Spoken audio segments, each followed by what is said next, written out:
ನನ್ನ ಹೆಸರು ಮಾನಸ. ನನಗೀಗ 28 ವರ್ಷ ವಯಸ್ಸು. ನಾನು ಒಂದು ಕಾಲೇಜಿನಲ್ಲಿ ಲೆಕ್ಚರರ್ ಆಗಿ ಕೆಲಸ ಮಾಡುತ್ತಿದ್ದೇನೆ. ನನ್ನ ಊರು ಅರಸೀಕೆರೆ. ಆದರೆ ನಾನು ಕೆಲಸದ ನಿಮಿತ್ತ ಬೆಂಗಳೂರಿನಲ್ಲಿ ಇದ್ದೇನೆ. ನನಗಿನ್ನೂ ಮದುವೆ ಆಗಿಲ್ಲ. ನಾನು ಇಂದು ನಿಮಗೆ ಹೇಳಲು ಹೊರಟಿರುವಂತಹ ಕಥೆ ನನ್ನ 18ನೇ ವಯಸ್ಸಿನಲ್ಲಿ ಟ್ಯೂಷನ್ ಟೀಚರ್ ಜೊತೆ ನಡೆದ ಘಟನೆ. ನಾನು 18ನೇ ವಯಸ್ಸಿನಲ್ಲಿ ಅರಸೀಕೆರೆಯ ಗವರ್ನಮೆಂಟ್ ಕಾಲೇಜಿನಲ್ಲಿ ಪಿಯುಸಿ ಮಾಡುತ್ತಿದ್ದೆ. ನಾನು ಚೆನ್ನಾಗಿ ಓದಲಿ ಎಂದು ನಮ್ಮ ತಂದೆ ಒಂದು ಟ್ಯೂಷನ್ಗೆ ಸೇರಿಸಿದರು. ಆ ಟ್ಯೂಷನ್ನಲ್ಲಿ ಒಬ್ಬರು 40 ರಿಂದ 50 ವರ್ಷದ ವ್ಯಕ್ತಿ ಪಾಠ ಮಾಡುತ್ತಿದ್ದರು. ಟ್ಯೂಷನ್ ಸಮಯ ದಿನ ಸಂಜೆ 5 ರಿಂದ 6 ಗಂಟೆಯವರೆಗೆ ಇರುತ್ತಿತ್ತು. ಆ ಟೀಚರ್ ತುಂಬಾ ಚೆನ್ನಾಗಿ ಪಾಠ ಮಾಡುತ್ತಿದ್ದರು. ಆ ಟೀಚರ್ಗೆ ಇನ್ನೂ ಮದುವೆಯಾಗಿರಲಿಲ್ಲ. ದಿನನಿತ್ಯ ನಾನು ಹೋಗುವುದು ಬರುವುದು ಮಾಡುತ್ತಾ ಇದ್ದೆ. ಆ ಟೀಚರ್ ಎಲ್ಲರಿಗಿಂತಲೂ ನನ್ನೊಂದಿಗೆ ತುಂಬಾ ಕ್ಲೋಸ್ ಆಗಿ ಇದ್ದರು. ಒಂದು ದಿನ ನಾನು ಟ್ಯೂಷನ್ಗೆ ಹೋಗಿದ್ದಾಗ ಅಂದು ಯಾರೂ ಇರಲಿಲ್ಲ. ನಾನು ಮತ್ತು ನನ್ನ ಗೆಳತಿ ಇಬ್ಬರು ಮಾತ್ರ ಹೋಗಿದ್ದೆವು. ಎಲ್ಲರೂ ಯಾವುದೋ ಕಾರಣಕ್ಕೆ ರಜಾ ಹಾಕಿದ್ದರು. ಅಂದು ಟೀಚರ್ ಪಾಠ ಮಾಡುತ್ತಾ ತನ್ನ ಕಡೆ ತುಂಬಾ ನೋಡುತ್ತಿದ್ದರು. ಇವರು ಏಕೆ ಹೀಗೆ ನನ್ನನ್ನು ನೋಡುತ್ತಿದ್ದಾರೆ ಎಂದು ನನಗೆ ತಿಳಿಯಲಿಲ್ಲ. ಅವರು ನನ್ನನ್ನು ಮಾತನಾಡಿಸುತ್ತಾ ಮಾನಸ, ಇಂದು ನೀನು ನೋಡಲು ತುಂಬಾ ಮುದ್ದಾಗಿ ಕಾಣುತ್ತಿದ್ದೀಯಾ ಎಂದು ಹೇಳಿದರು. ನಾನು ಅದಕ್ಕೆ ಹೌದಾ ಸರ್, ಥ್ಯಾಂಕ್ಯೂ ಸರ್ ಎಂದು ಹೇಳಿ ಸುಮ್ಮನಾದೆ. ಅದಕ್ಕೆ ಅವರು ನನ್ನ ಪಕ್ಕಕ್ಕೆ ಬಂದು ನನ್ನ ಚೆಲುವನ್ನು ಮೆಚ್ಚಿ, ಬೆಣ್ಣೆಯ ಬೊಂಬೆಯ ತರ ಕಾಣುತ್ತಿದ್ದೀಯಾ ಎಂದು ಹೇಳಿದರು. ಹೀಗೆ ತುಂಬಾ ದಿನ ಕಳೆಯುತ್ತಿದ್ದವು. ದಿನೇ ದಿನೇ ಟೀಚರ್ ನನ್ನ ಕಡೆ ನೋಡುವುದು, ನನ್ನನ್ನು ನೋಡಿ ನಗುವುದು ಹೆಚ್ಚಾಗುತ್ತಿತ್ತು. ಮೊದಲು ನನಗೆ ಏನೂ ಅನ್ನಿಸುತ್ತಾ ಇರಲಿಲ್ಲ. ಆದರೆ ದಿನೇ ದಿನೇ ನನಗೆ ಯಾಕೋ ತುಂಬಾ ಮುಜುಗರ ಆಗುತ್ತಾ ಹೋಯಿತು.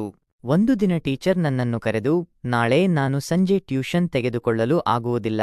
ನಾನು ಯಾವತ್ತೂ ಕೆಲಸದ ಮೇಲೆ ಆಚೆ ಹೋಗುತ್ತಿದ್ದೇನೆ, ಬೆಳಗ್ಗೆ ಟ್ಯೂಷನ್ಗೆ ಬಾ ಎಂದು ಹೇಳಿ ಕಳುಹಿಸಿದರು. ನಾನು ಅವರ ಮಾತಿನಂತೆಯೇ ಬೆಳಗ್ಗೆ ಎದ್ದು 7 ಗಂಟೆಗೆ ಟ್ಯೂಷನ್ಗೆ ಹೋದೆ.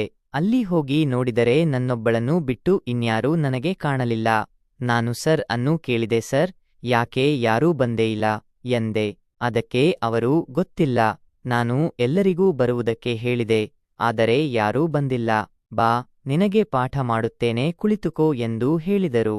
ನನಗೆ ಸ್ವಲ್ಪ ಅನುಮಾನ ಉಂಟಾಯಿತು. ಆದರೂ ಇರಬಹುದು ಎಂದು ಕುಳಿತುಕೊಂಡೆ.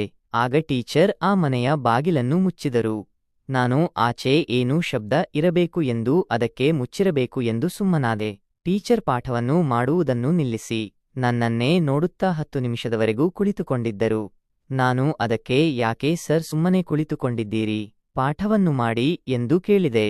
ಅದಕ್ಕೆ ಅವರು, ಇಷ್ಟು ದಿನ ಪಾಠ ಮಾಡಿದ್ದು ಸಾಕು, ಇವತ್ತು ಒಂದು ದಿನ ಆದರೂ ಒಂದು ಆಟ ಆಡೋಣ ಎಂದು ಹೇಳಿದರು.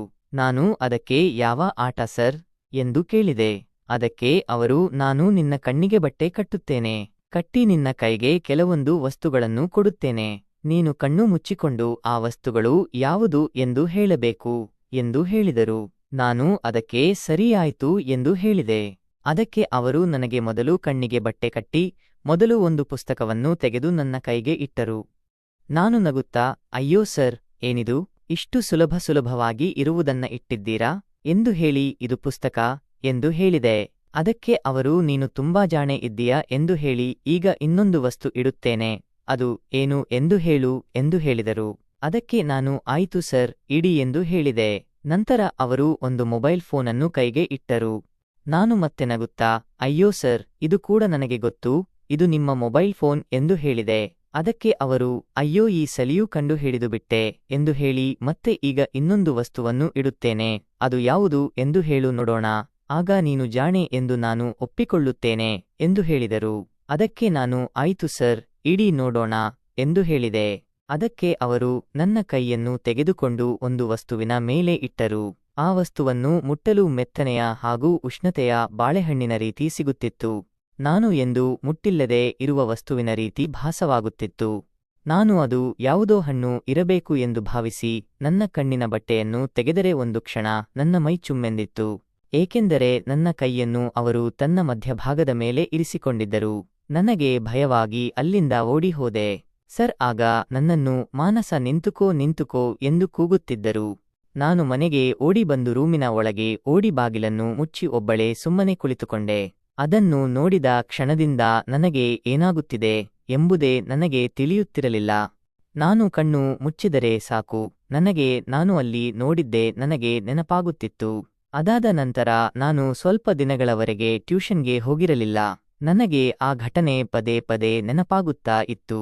ಒಂದು ಕಡೆ ನೆನಪಾಗಿ ಭಯವಾದರೆ, ಮತ್ತೊಂದು ಕಡೆ ಅದನ್ನು ಮತ್ತೆ ನೋಡಬೇಕು ಎಂಬ ಆಸೆ ಇನ್ನೊಂದು ಕಡೆ ಅನಿಸುತ್ತಾ ಇತ್ತು.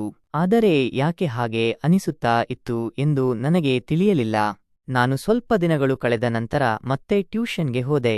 ಟ್ಯೂಷನ್ ಟೀಚರ್ ನನ್ನನ್ನು ನೋಡಿದ ಕೂಡಲೇ ಒಂದು ಕ್ಷಣ ಗಾಬರಿಯಾಗಿ ನನ್ನ ಹತ್ತಿರ ಬಂದು, ಮಾನಸ, ಚೆನ್ನಾಗಿದ್ದೀಯಾ ಎಂದು ಕೇಳಿದರು. ಮತ್ತೆ ಯಾಕೆ ಇಷ್ಟು ದಿನ ಟ್ಯೂಷನ್ಗೆ ಬಂದಿರಲಿಲ್ಲ ಎಂದು ಕೂಡ ಕೇಳಿದರು. ನಾನು ಅದಕ್ಕೆ ಏನೂ ಮಾತನಾಡಲಿಲ್ಲ. ಸುಮ್ಮನೆ ಕುಳಿತುಕೊಂಡೆ. ಅಂದು ಟ್ಯೂಷನ್ ಮುಗಿದು ಎಲ್ಲರೂ ಮನೆಗೆ ಹೋದರು. ನಾನು ಮನೆಗೆ ಹೋಗಲಿಲ್ಲ, ಅಲ್ಲೇ ಕುಳಿತುಕೊಂಡೆ.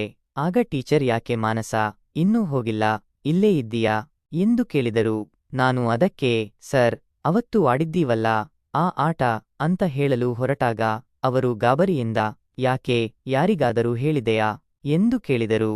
ಅದಕ್ಕೆ ನಾನು, ಇಲ್ಲ ಸರ್, ಆ ಆಟವನ್ನು ಮತ್ತೊಮ್ಮೆ ನಾವಿಬ್ಬರೂ ಆಡೋಣ ಎಂದು ಕೇಳಿದೆ. ಅದಕ್ಕೆ ಅವರು ನಗುತ್ತಾ, ಪರವಾಗಿಲ್ಲ ಮಾನಸ, ನೀನು ತುಂಬಾ ದೊಡ್ಡವಳಾಗಿದ್ದೀಯಾ ಎಂದು ಹೇಳಿ ಸರಿಯಾಯ್ತು, ಆಡೋಣ ಎಂದು ನನ್ನ ಕಣ್ಣಿಗೆ ಬಟ್ಟೆ ಕಟ್ಟಲು ಬಂದರು.